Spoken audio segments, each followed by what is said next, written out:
Buenas noches, mi nombre es Luis Ángel Orozco González. A continuación le presentaré en el video mi presentación del segundo parcial. En este video analizaremos la legislación agraria mexicana, especialmente los artículos 9 al 35, al 135, perdón.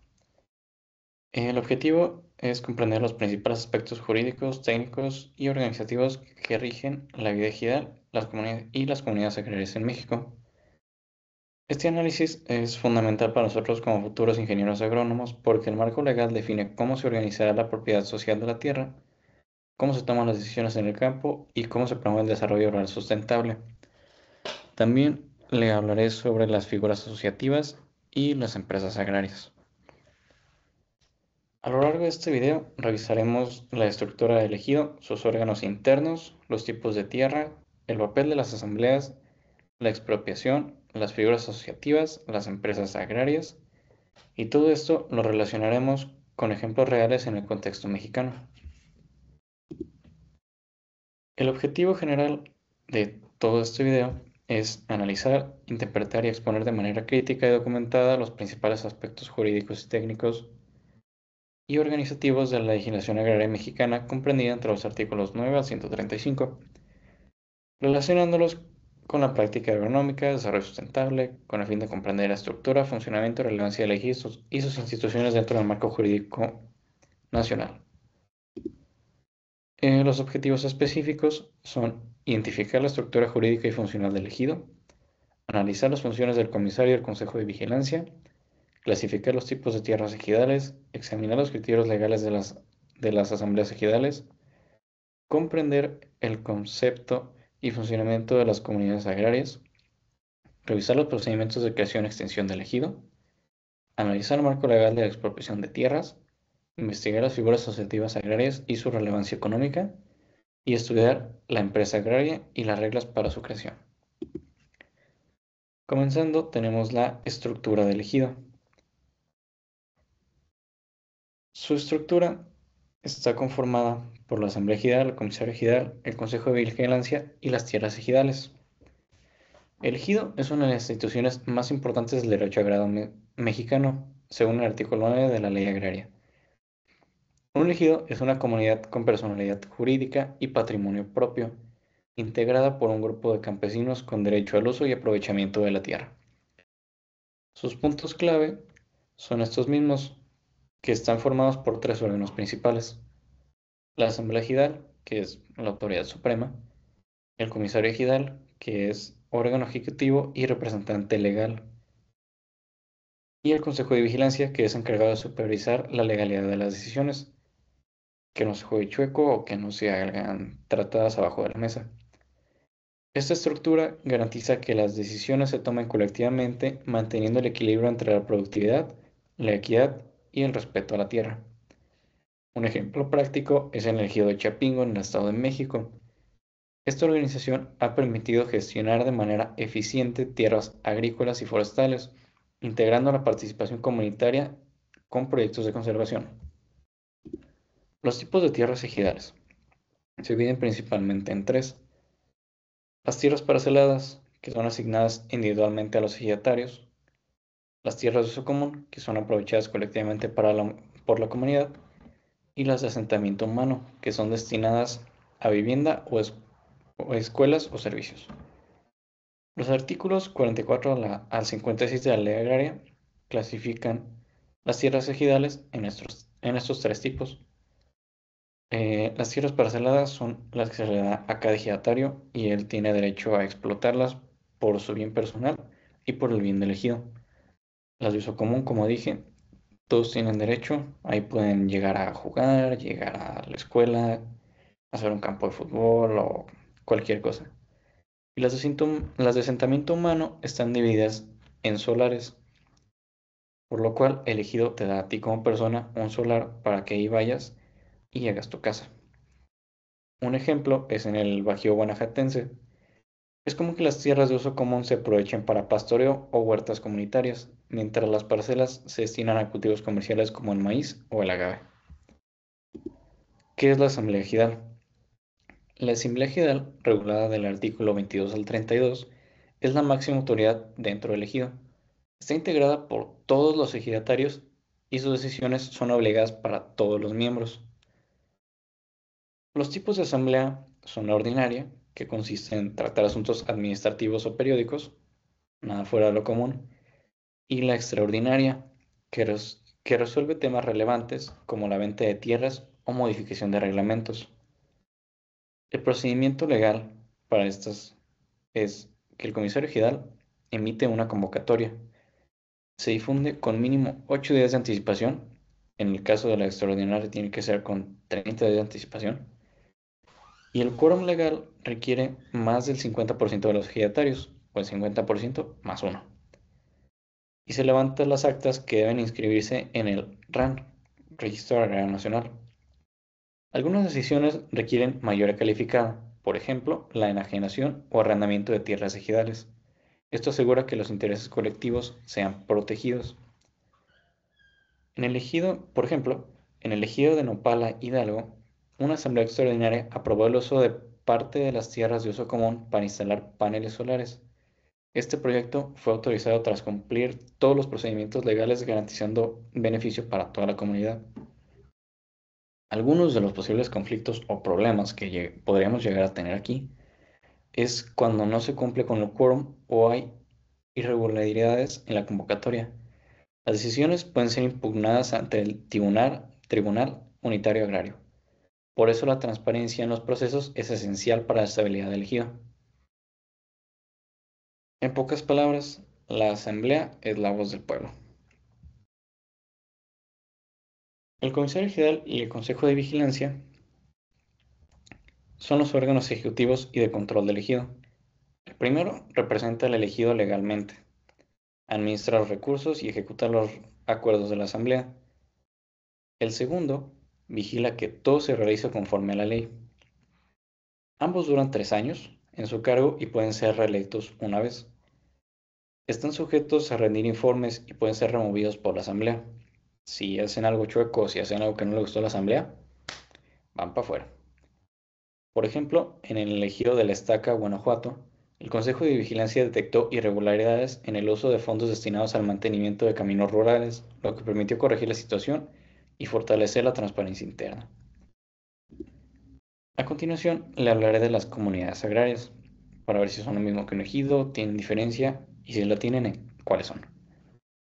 Las comunidades agrarias, reguladas a partir del artículo 98, son diferentes a los ejidos. Mientras el ejido surge por dotación del Estado, que el Estado les da las tierras a una comunidad, la comunidad agraria tiene origen histórico o ancestral. Ellos ya existían desde antes que al gobierno se le ocurriera hacer esto. Sus características es que la tierra es colectiva e inalienable. Se rigen por usos y costumbres, además de la ley, y sus decisiones se toman en asamblea comunitaria. Un ejemplo es en Oaxaca y en Chiapas, que existen comunidades agrarias indígenas que administran sus bosques bajo sistemas tradicionales, combinando la conservación ambiental con la producción sostenible de madera y resina. La creación y la extinción de un ejido. Los artículos 56 al 65 establecen los procedimientos para la creación y extinción de un ejido. Un ejido se crea mediante la resolución presidencial, previa solicitud de campesinos sin tierra y su registro ante la RAN. Para la extinción puede ocurrir por abandono, desincorporación o absorción urbana. Las tierras se pueden integrar al régimen de propiedad privada previa a la autorización. Por ejemplo, algunos ejidos cerca de zonas urbanas, como en Querétaro o León, han sido desincorporados para la construcción de fraccionamientos, siempre con compensaciones económicas para los ejidatarios. O por ejemplo, si no es para algo urbano, pero ya el ejido dijo, no sé en qué ya se acabó. Cada quien, la tierra que tiene el ejido pasa a ser tierra de propiedad privada, ni más ni menos, porque casi por lo general muchas veces salen mal. La expropiación de tierras ejidales. ¿Qué pasa si el gobierno va a necesitar mi tierra o me quiere quitar mi tierra? La expropiación de tierras ejidales, regulada a los artículos 93 al 97, es una medida que permite al Estado disponer de tierras por caso de utilidad pública.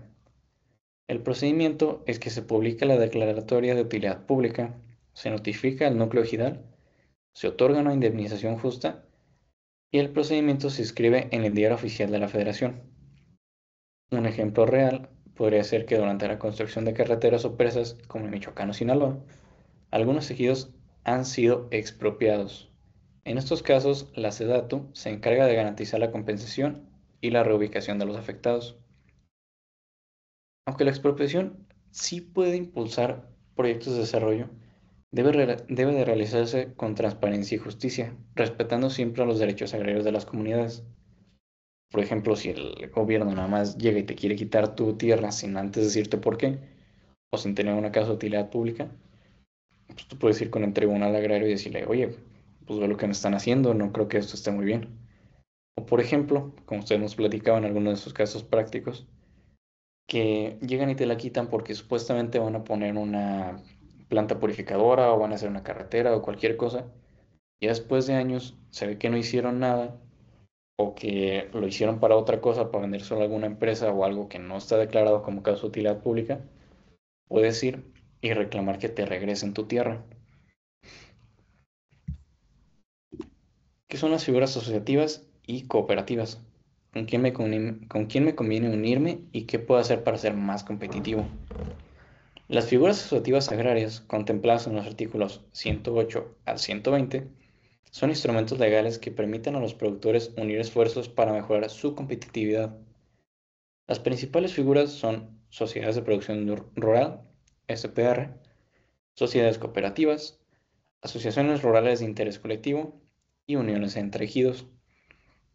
Las ventajas es que tienen un mejor acceso a crédito, tienen obviamente mucha más maquinaria y tienen una mejor asistencia técnica, lo cual también mejora la comercialización y exportación al tener más contactos y fortalecen el desarrollo comunitario. Un ejemplo exitoso es la cooperativa Tosepan Tita- Titananisque en Puebla, agrupando a miles de familias indígenas que producen café, miel y pimienta de forma sustentable. Su organización les ha permitido acceder a mercados internacionales y mejorar sus ingresos. Nosotros como ingenieros podemos asesorar a estas asociaciones en temas de producción, fertilización, planeación o sostenibilidad, fortaleciendo su capacidad técnica y económica. Pero algunos de los desafíos que principalmente tenemos son las dificultades que suelen ser la falta de capacitación administrativa y la desconfianza entre socios. Porque siempre pasa de que, pues yo creo que fulanito me está jugando chueco. O yo creo que él está haciendo negocio sin meternos a nosotros. Pero también esto tiene muchas las ventajas de que al momento de salir tú a intentar venderle tu producto a quien sea que te lo vaya a comprar, por ejemplo, si se lo quieres vender a una empresa y tú le vendes un volumen muy grande, es mucho más fácil que a ti te compren ese volumen grande porque tú lo vas a satisfacer, por ejemplo, un año de su producción. Y tú puedes llegar a un acuerdo en que se lo das un poquito más barato, pero ellos ya tienen asegurado que las vas a vender con cierta calidad y tú ya tienes asegurado a quién se lo vas a vender. Y no te llega a pasar como muchas veces pasa en el campo, culpa de que la mayoría de agricultores son muy individualistas, que dicen, no, pues yo no quiero meterme en problemas con la gente, al rato salen mal, al rato salimos peleados, yo nada más voy a producir lo mío y a ver a quién se lo vendo. Nosotros como agrónomos, como lo dije anteriormente, tenemos que llegar ahí para incentivar este tipo de prácticas, porque siempre mientras más contactos tengas, más fácil va a ser. Y vas a tener menos problemas, porque a causa de esto, si no hay precio, pues ya mejor tiro el cultivo ahí y perdí todo. Si tú tienes algo grande y ya habías pactado algún contrato con una empresa, puedes hacer que pues, se cayó el precio, pero tú y yo tenemos el papelito firmado, me tienes que pagar. Por lo general siempre se modifican este tipo de cosas y se llega a un precio más bajo, pero más alto de lo que te lo pagarían si nada más fueras una sola persona, como Don Pancho o como Doña Juanita, que pues llegan a venderle a la empresa y la empresa los va a hacer como quiera, porque no les va a afectar realmente mucho. En cambio, si tú estás asociado con un productor más grande o con un ejido ya, puedes llegar a venderles y eres dueño de la empresa porque tienes la mayor parte de su producción. Pero, pues sí, está un poquito complicado hacer entender eso a los señores de rancho. A continuación, le hablaré sobre las empresas agrarias. La empresa agraria es una unidad económica de producción que organiza recursos humanos, naturales y financieros con fines productivos. Están reguladas del artículo 121 al 135 de la Ley Agraria.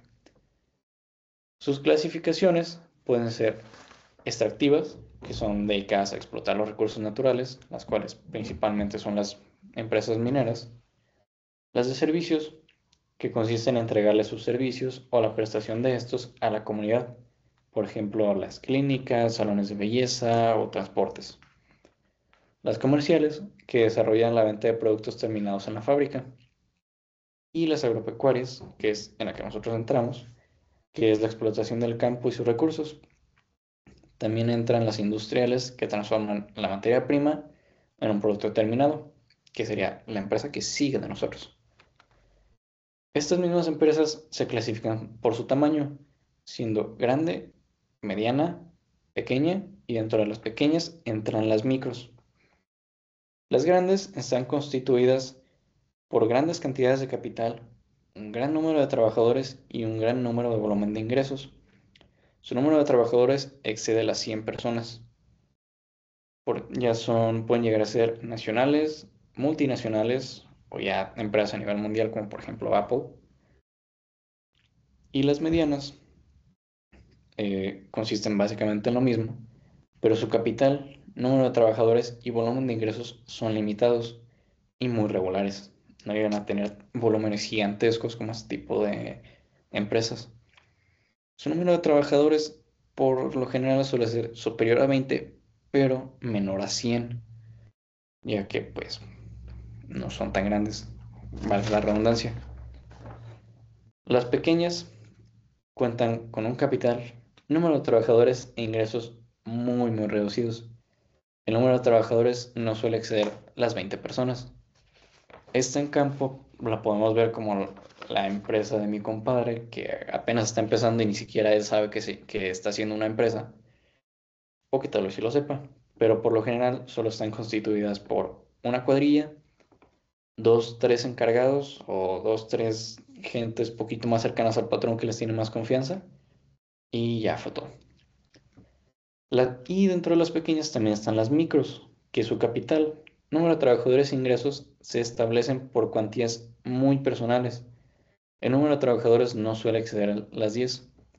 Aquí podríamos meter empresas pequeñas, que son el papá y sus dos hijos, el papá y sus tres hijos y su señora, las cuales por lo general se suelen dedicar nada más a lo suyo. Una empresa agrícola, sobre todo nosotros, tenemos que ser competitivos, ser rentables, que es de las partes más importantes, y ser sustentables.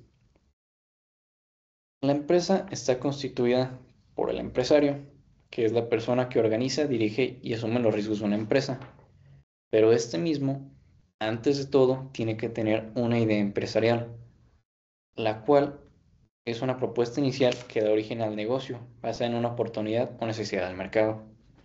Por ejemplo, yo con la bacteria que le comentaba, yo he visto y he platicado con muchas personas relacionadas a esto, que en el mundo del agave, una de nuestras mayores problemáticas es cómo nos deshacemos de tanto bagazo y de tanta vinaza que sale ya después de que lo producimos y todo.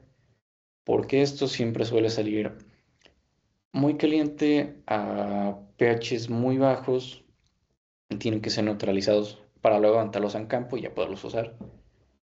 Y culpa de esto, muchas empresas tienen que parar toda su operación porque no hayan a dónde sacar eso. Por lo general, estos se usan en biodigestores, se descomponen en biodigestores o inclusive al aire libre, lo cual no es muy eficiente porque dependes del clima. Si el clima está malo, tú ya no puedes desbaratar eso y paras tú y paran todos los que te fueran a llevar. En este caso, Mi idea empresarial, por así decirse, sería inventar una bacteria que ayudara a acelerar los procesos en los biodigestores para así poder incrementar la salida de eso a campo y poder nosotros recibir y asimismo nosotros produciendo más y todas las demás empresas produciendo más sin necesidad de parar. Por ejemplo, el otro día yo estaba platicando con mi tío que culpa de este mismo problema de que tienen muchos residuos y no hayan para dónde sacarlos, una empresa tuvo que estar parada 6 meses. La empresa, la empresa agraria, está constituida por recursos financieros también, que son fondos de dineros y fuentes de financiamiento necesarios para operar y crecer. Todo el mundo sabemos que antes de la empresa tenemos que ver de dónde vamos a sacar el dinero. Después de la idea empresarial, ya vemos quién me puede apoyar, con quién me conviene inclusive asociarme también, o hacer contratos, o a quién me conviene hacer socios si me trae un poquito más de conocimiento, algo que no había tenido en cuenta, o me ayuda con mis cosas en general. Los recursos humanos, que son un conjunto de personas que trabajan en la empresa aportando su talento y esfuerzo. En esto, en nuestro caso, suelen ser los cuadrilleros o nosotros los ingenieros cuando entramos a trabajar a una empresa, que empezamos a dar asesorías técnicas, aprender a mandar gente, aprender qué son los procesos, cómo optimizarlos y todo eso. Los conocimientos y recursos tecnológicos, que son herramientas, equipos, procesos e innovación que facilitan la producción y la gestión. Siempre en una empresa, el éxito o el fracaso de la misma es qué tan eficiente es a la hora de producir sus productos. En nuestro caso es nuestro fruto, nuestra planta de agave, nuestra mazorca de maíz, etcétera. Nosotros como ingenieros tenemos que llegar ahí con tecnificación principalmente, porque en el campo, sobre todo en México, siguen muy tercos a no querer tecnificarse porque según ellos los cables son muy delicados. Y tenemos que intentar quitarle ese tabú. Nosotros con tecnificación podemos hacer procesos más rápidos, más eficientes e incrementar por mucho, mucho, mucho la producción. Un ejemplo bien fácil es el uso de AutoTrack, que es un sistema de guiado satelital implementado por John Deere, que nos ayuda a, en el mismo espacio, meter una mayor densidad de plantas. Eso ya se transfiere a mayor producción y un mayor incremento de la materia orgánica al momento de que tú lo quieras incorporar en la tierra. Como por ejemplo en el maíz, nada más te llevas la mazorca y todo eso se te queda como materia orgánica y es más materia orgánica porque tenías más densidad de siembra, o sea, más plantas por hectárea. También tenemos que tener en una empresa agraria una estructura organizacional y un sistema de administración y producción, que es la forma en la que se distribuyen las funciones y jerarquías junto con los métodos de gestión y los procesos productivos. Muy parecido a lo anterior, tenemos que ver quién hace qué, en qué momento y ver si en algo de toda esa cadenita yo puedo hacerlo más rápido. La estructura legal, que muchas empresas por lo general suelen cojear de esto o juegan medio chueco, que es el marco jurídico bajo el cual se constituye y regula una empresa, que puede ser una sociedad anónima, SADCB, etc. Los clientes y mercados, que yo consideraría que es una de las partes más importantes, que son las personas o empresas que consumen los productos, servicios y el entorno donde la empresa va a competir. Entonces, siempre para una buena empresa, como anteriormente lo dije, está muy relacionado en a quién le voy a vender mi producto, cómo lo voy a vender o quién me lo va a comprar. Muchas veces en el campo aventamos el cultivo y ya luego nos preocupamos pues a ver si me lo compran o a ver si tiene precio.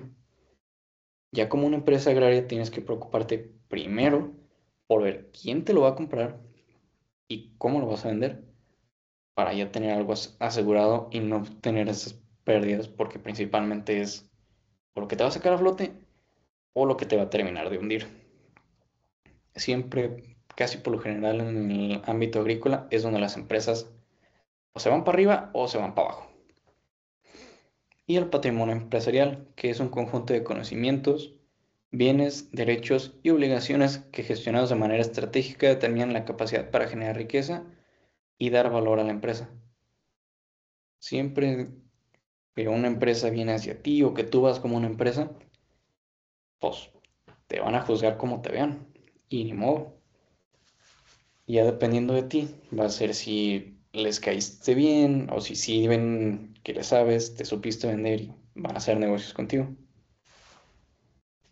Eh, la empresa agrícola es de las cosas más importantes y uno de nuestros mayores retos porque muchos de los agrónomos, como usted nos había dicho, nada más piensan en, pues yo voy a tener ahí mi ranchito, tantito maíz, tantito sorgo y unas dos, tres vacas y ya. Voy a hacer producir, producir, producir y a ver si me lo compran y si no, pues así es esto. Y nosotros tenemos que llegar a intentar cambiar esa perspectiva del campo, empezar a tecnificarlo y empezar a hacer empresas agrarias para que de esta forma podamos generar más dinero y pueda ser algo más estable y que no nos llegue a pasar, como por ejemplo está pasando ahorita con los precios del limón o con las manifestaciones que hay, ya que muy probablemente fue a causa de esto. Para ir terminando, en las conclusiones, son que la legislación agraria mexicana, a través de los artículos 9 al 135 de la ley agraria, busca equilibrar la justicia social con la productividad rural. Gracias a esta normativa, el ejido se mantiene como base del desarrollo agrícola y el bienestar rural, que era algo que yo no creía hasta que usted me dijo que casi el 80% de todo México está compuesto de ejidos.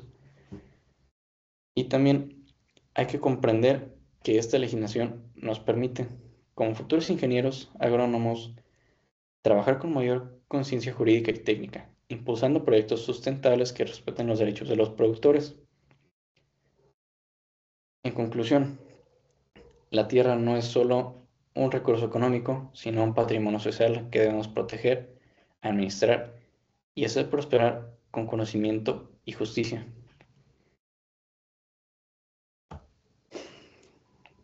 Para ir terminando otra vez,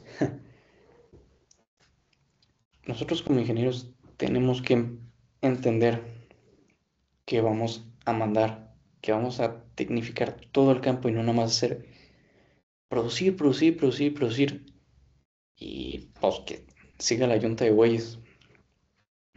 Nosotros tenemos de reto llegar a legalizar todo el campo, por ejemplo, en el agave, siempre en el CRT, sobre todo en estos años, se ha dado mucho el problema de que muchas huertas no están registradas, principalmente por este tema de que los agricultores, pues ahí sembré y ahí a ver quién me compra. Y tenemos mucho problema con los coyotes, porque precisamente por lo anterior, pues no sé a quién se lo voy a vender, y ahí es donde el coyote huele la sangre y ya llega contigo y, pues mira, yo te lo puedo comprar a 5 pesos, pero el precio de mercado está a 10 o a 15. Él sí lo va a vender a 10 o a 15 y ese extra obviamente va a ser su ganancia, la cual tú perdiste porque principalmente no supiste a quién se lo ibas a vender, no supiste para dónde iba a ir tu mercado. También algo muy importante son las figuras asociativas, porque casi siempre son bien, bueno, más bien siempre son bien delicadas y son muy, muy propensas a fallar. Que porque a fulanito no le gustó cómo lo volteaste a ver o andaba de malas ese día o te quiso jugar chueco, que ya nos ha pasado. Bueno, a mí no. A mi tío ya le ha pasado que supuestamente dijeron que él había dado la orden de que fueran a tal lado a sacar planta en el agave, como a las 12 de la noche. Y pues culpa de eso, ya, ya no hay sociedad. Y también, como era sociedad en familia, que es casi lo que siempre se da y la forma más fácil de hacerlas, pues se fragmentó toda la familia por no hacer un acuerdo bueno y por no encontrar socios buenos, que muchas veces suele ser uno de los grandes problemas. Pues ya, sin nada más que decir, todo está muy complicado, pero está muy fácil de hacer y lo podemos hacer nosotros. Tenemos que llegar a legalizar el campo, a fin de cuentas, porque es algo que se da muy, muy poco. Muchas gracias por ponerme atención. Espero que el video haya sido de su agrado y espero que las fotos también le hayan gustado, presentación y todo. Nos vemos en el video del tercer parcial o en el examen. Muchas gracias.